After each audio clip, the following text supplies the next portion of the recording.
నిన్న ధనరాజ్ చేసిన రామం రాఘవం సినిమా చూశాను.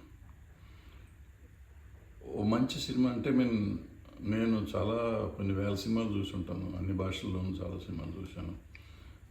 నేను కూడా కొన్ని సినిమాలు డైరెక్ట్ చేశాను, కథలు రాసుకున్నాను, ప్రొడ్యూస్ చేశాను.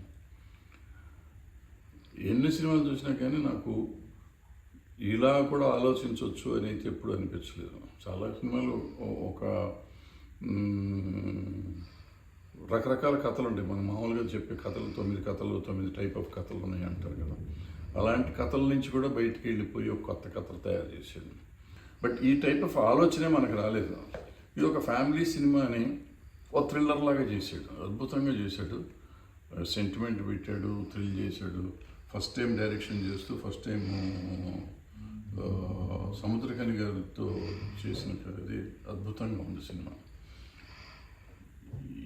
మన సినిమాలు రాలేదు, మంచి సినిమాలు రావట్లేదు చోట్ల తెలుగులోనే మనకి ఎందుకు తీయరు, మలయాళంలో తీస్తారు లేకపోతే ఇంకో భాషలో తీస్తారని మనం అంతా అనుకుంటాం. మన వాళ్ళు తీసిన సినిమాని మనం చూడటానికి కొంచెం ఇబ్బంది పడతాం. ఎందుకు ఇబ్బంది పడతాం అనేది నాకు తెలీదు.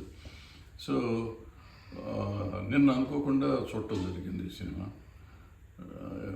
రామం రాఘవం అనేది అంటున్నారు, ధనరాజ్ చేశాడని చూశాను. బట్ పెద్ద ఇంప్రెషన్తో వెళ్ళా నేను, ఏముంటుందిలే సినిమా అని.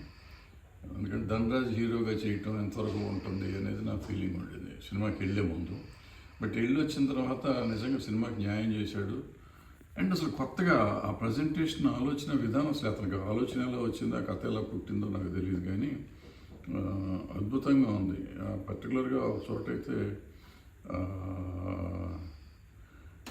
నా కోసం వెయిట్ చేస్తున్నావా అని సముద్రకని గారు డ్రైవర్ని అడుగుతారు, లారీ డ్రైవర్ని. అక్కడ అసలు ఆపుకోలేము, అంత అద్భుతం అన్నమాట. అంటే ఒక తండ్రి ఒక కొడుకు కోసం ఏదైనా చేయగలడు, ఏదైనా చేస్తాడు అనేది నిజం. అది యాక్చువల్ నిజం చెప్పాలంటే అది నిజం. బట్ దాన్ని ఎక్స్ప్రెస్ చేయలేరు. ఇప్పుడు మగవాళ్ళు ఎప్పుడు ఎక్స్ప్రెస్ చేయరు, కనపడదు అది బయటికి. ఆ ఎక్స్ప్రెషన్ లేకపోయేసరికి తల్లి మాత్రమే చూస్తాం, తండ్రి చూడలేము అనే ఒక ఫీలింగ్ ఉండే మనుషులు మనం అందరం అదే పద్ధతిలో పెరుగుతాం. బట్ ఈ సినిమా చూసినాక తండ్రి ఆరాటం పిల్లల కోసం ఎంత ఉంటుంది అనేది అర్థమైంది.